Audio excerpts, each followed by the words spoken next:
ओम नमः शिवाय। प्रिय भक्तजनों, आज मैं आपको भगवान शिव जी द्वारा दिए गए उपदेश का श्रवण करा रही हूँ।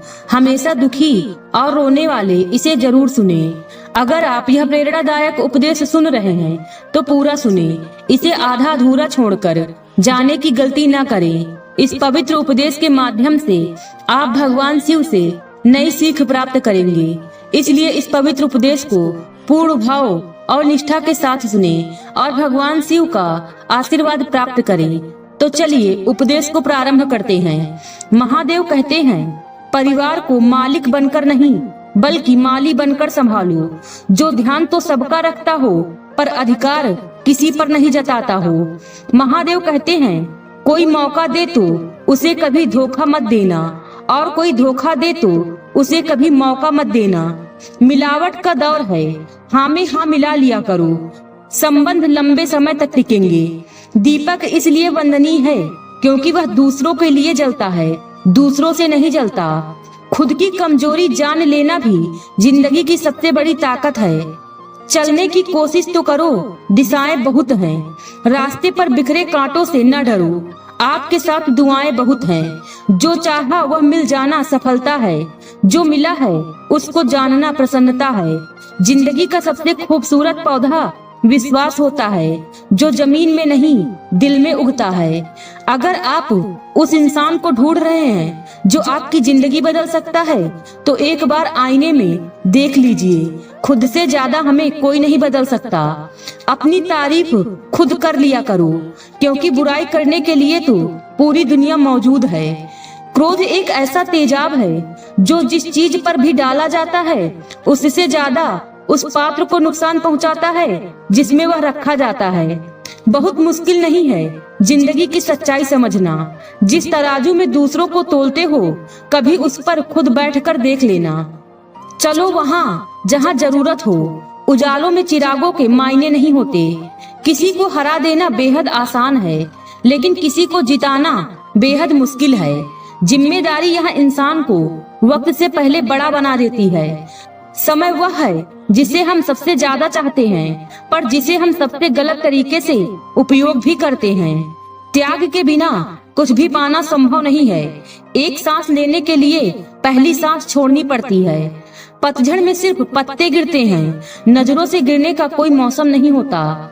जिसे खुद की गलती नजर नहीं आती उस इंसान से दूरी बना लेना ही बेहतर होता है। जिनका दिल साफ होता है दुनिया गलत साबित उन्हीं को करने में लग जाती है। जीवन में सबसे अच्छा सबक आप यह सीख सकते हैं कि कैसे शांत रहना है। यदि आप अपने सपनों को पाने की हिम्मत रखते हो तो आपका हर सपना सच हो सकता है। समस्याएं देखकर जीवन में कभी हार मत मानो। क्या पता इसी समस्या के अंदर तुम्हारी एक बड़ी शुरुआत छुपी हो। अगर कष्ट बड़ा है तो कामयाबी भी बड़ी ही मिलेगी। भीतर क्षमा हो तो क्षमा निकलेगी, भीतर क्रोध हो तो क्रोध निकलेगा, भीतर प्रार्थना हो तो प्रार्थना निकलेगी, नफरत हो तो नफरत। इसलिए जब भी कुछ बाहर निकले तो दूसरों को दोषी मत ठहराना। आशा और विश्वास कभी गलत नहीं होते, बस यह हम पर निर्भर करता है कि हमें किससे आशा और किस पर विश्वास करना है। विचारों की खूबसूरती कहीं से भी मिले चुरा लो, क्योंकि चेहरे की खूबसूरती तो उम्र के साथ बदल जाती है, मगर विचारों की खूबसूरती हमेशा दिलों में अमर रहती है। जब हम कोई भी कार्य भगवान की याद में रहकर करते हैं तो उसमें भगवान की शक्तियाँ हमारी मदद करती हैं और हमारी सफलता निश्चित हो जाती है। अपनी स्थिति परमात्मा को सौंप दीजिए, क्योंकि जितना आप जीवन भर में कर सकते हैं उससे कहीं ज्यादा वह एक पल में कर सकते हैं। जिस इंसान को भगवान पसंद करते हैं, जिसे वह अपना खास बनाना चाहते हैं, उन्हें वह हमेशा असफल रखते हैं, हमेशा उनकी जिंदगी में मुसीबत डालते हैं। अगर आप हार रहे हो तो यह बहुत बड़ा संकेत है कि भगवान के उन खास इंसानों में से आप एक हो जिन्हें वह आगे पहुंचाना चाहते हैं। दुनिया में कुछ ऐसे इंसान होते हैं जिन्हें आप कितना भी प्यार मान सम्मान दो फिर भी क्या करते हैं, वह सिर्फ धोखा ही देते हैं, क्योंकि आप लोगों की फितरत कभी नहीं बदल सकते। पत्नी पसंद से मिलती है मगर माँ बाप तो पुण्य से मिलते हैं। उनकी परवाह मत करो जिनका विश्वास वक्त के साथ बदल जाए। परवाह सदा उनकी करो जिनका विश्वास आप पर तब भी बना रहे जब आपका वक्त बदल जाए। रिश्ता चाहे जो भी हो, मजबूर नहीं मजबूत होना चाहिए। जीवन में धैर्य अत्यंत महत्वपूर्ण है, क्योंकि यह बात हमेशा याद रखें, बूंद बूंद पानी से ही घड़ा भरता है। मन की सच्चाई और अच्छाई कभी व्यर्थ नहीं जाती। ये वो पूजा है जिसकी खोज ईश्वर खुद करते हैं। सुख हमारे अहंकार की परीक्षा लेता है, जबकि दुख हमारे धैर्य की। दोनों परीक्षाओं में उत्तीर्ण होकर ही हमारा जीवन सफल होता है। प्यार और सम्मान दो ऐसे उपहार हैं, अगर आप सभी को देने लग जाओ तो बेजुबान भी चुप जाते हैं। जिस दिन तुम्हें अपना मूल्य पता लग गया, उस दिन के बाद तुम्हें किसी के द्वारा की गई निंदा या प्रशंसा से कोई फर्क नहीं पड़ेगा।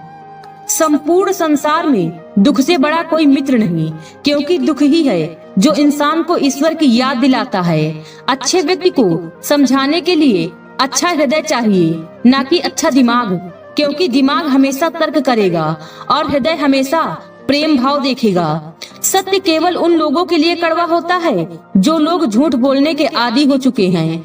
हर अनुभव कुछ न कुछ सिखाता है, इसलिए हर अनुभव महत्वपूर्ण है। हम अपनी गलतियों से भी सीख सकते हैं। पेट में गया हुआ विष केवल एक मनुष्य को मारता है, परंतु कान में गया हुआ विष कई संबंधों को मार देता है। अपनी नजर हमेशा उस चीज पर रखो जिसे तुम पाना चाहते हो, उस पर नहीं जिसे तुम खो चुके हो। इंसान की आदत है, नहीं मिला तो सब्र नहीं करता और मिल जाए तो कदर नहीं करता। जिंदगी में सब लोग दोस्त या रिश्तेदार बनकर नहीं आते, कुछ लोग सबक बनकर भी आते हैं। पीठ हमेशा मजबूत रखनी चाहिए, क्योंकि शाबाशी और धोखा दोनों ही पीछे से ही मिलते हैं। कुछ लोग आपसे इसलिए भी नफरत करने लग जाते हैं क्योंकि आपकी सही बातें उन्हें कड़वी लगने लग जाती हैं। जो साथ रहकर भी किसी और का हो, वो दूर रहे तो ही अच्छा है। किस्मत सिर्फ मेहनत से बदलती है, बैठकर सुस्ती में रहने से नहीं। सिर्फ महादेव के सामने झुको, वह किसी के सामने तुम्हें झुकने नहीं देंगे। महादेव कहते हैं, करने दो जो आपकी बुराई करते हैं। ऐसी छोटी छोटी बातें तो सिर्फ छोटे लोग ही करते हैं। सिर्फ धोखा देना ही धोखा नहीं होता, बल्कि किसी के साथ अपनेपन का नाटक करना, यह बहुत बड़ा धोखा होता है। जो आपकी सही बातों का भी गलत मतलब निकालते हैं, उनको सफाई देने में अपना वक्त बर्बाद मत करो। एक दिन शिकायत आपको वक्त से नहीं बल्कि खुद से होगी कि यह खूबसूरत जिंदगी आपके सामने थी, पर आप दुनियादारी में उलझे रहे। एक बार माफ करके अच्छे बन जाओ, परंतु दोबारा उस इंसान पर भरोसा करके बेवकूफ मत बनना। अपने तो वह होते हैं जिन्हें आपके दर्द का एहसास हो, वरना हाल चाल तो रोड पर आते जाते लोग भी पूछ लेते हैं। मेहनत का फल और समस्याओं का हल देर से ही सही पर मिलता जरूर है। जब आप दूसरों का अच्छा चाहते हैं तो वही चीज आपके जीवन में वापस आती है। यही प्रकृति का नियम है। टूटी हुई चीज सबसे ज्यादा तकलीफ देती है, जैसे भरोसा, दिल, नींद और सबसे अधिक उम्मीद। बस तुम खुद से मत हारना, बाकी महादेव देख लेंगे। कई वर्ष पहले एक राज्य में एक मिडास नाम का लोभी राजा रहता था। उसकी एक बहुत सुंदर पुत्री थी जिसका नाम सुनैना था। मिडास अपनी पुत्री से बहुत प्रेम करता था, लेकिन उससे कहीं ज्यादा प्रेम वह सोने से करता था। उसके खजाने में सोने का भंडार था। उतना सोना किसी अन्य राजा के खजाने में नहीं था। इसके बाद भी खजाने में जितना सोना बढ़ता रहता, राजा मिडास की लालच उतनी बढ़ती रहती। उसके दिन का अधिकांश समय खजाने में रखे सोने को गिनने में निकल जाता। सोने की लालसा में अक्सर वह अपनी पुत्री को अनदेखा कर देता था। दिन प्रतिदिन उसके सोने की लालसा बढ़ती जा रही थी और अधिक सोना प्राप्त करने के उद्देश्य से उसने एक बार अन्न जल त्याग कर ईश्वर की उपासना की। उसकी उपासना से प्रसन्न होकर ईश्वर ने उसको दर्शन दिए और मनचाहा वरदान मांगने को कहा। मिडास बोला, हे ईश्वर, मुझे वरदान दीजिए कि मैं जो भी वस्तु को छूऊं वह सोना बन जाए। ईश्वर मिडास की लालसा समझ रहे थे। वरदान देने के पूर्व उन्होंने पूछा, हे राजन, क्या आपने वरदान मांगने के पूर्व विचार किया है? उसने कहा, हे ईश्वर, मैं धरती का सबसे अमीर राजा बनना चाहता हूँ। मैंने अच्छे से सोच लिया है, मुझे यही वरदान चाहिए। मुझे यह वरदान प्रदान कीजिए। ईश्वर ने कहा, तथास्तु, मैं तुम्हें वरदान देता हूँ। कल सुबह की पहली किरण से तुम जिस चीज को छुओगे वह सोना बन जाएगी। आशीर्वाद देने के उपरांत ईश्वर अंतर ध्यान हो गए। राजा मिडास ये वरदान पाकर खुशी से फूले नहीं समा रहे थे। दूसरे दिन सोकर उठने के उपरांत अपनी शक्ति को परखने के लिए उसने अपने पलंग को छूकर देखा। वह पलंग सोने का बन गया। मिडास बहुत खुश हो गया। दिन भर सुध-बुध होकर अपने महल की हर चीज को सोने में तब्दील करने में लगा रहा। उसे भोजन तक का होश न रहा। शाम तक वह थककर चूर हो गया था। उसे जोरों की भूख लगी थी। उसने अपने सेवकों को भोजन परोसने के लिए कहा। भोजन परोसा गया, किंतु यह क्या, जैसे ही उसने भोजन को हाथ लगाया तो वह सोने में परिवर्तित हो गया। अब सोने को तो खाया नहीं जा सकता था। भूख से बेहाल राजा मिडास ने फल खाकर भूख मिटानी चाहिए, किंतु उसके छूते ही वह भी सोने में परिवर्तित हो गया। वह गुस्से से तिलमिला उठा और उठकर बाहर चला गया। बाहर टहलते हुए वह अपने महल के मकान में पहुंचा। वहां उसने देखा कि उसकी नन्ही पुत्री सुनैना खेल रही है। उसका सुंदर मुख देख राजा के मन में प्रेम उमड़ आया।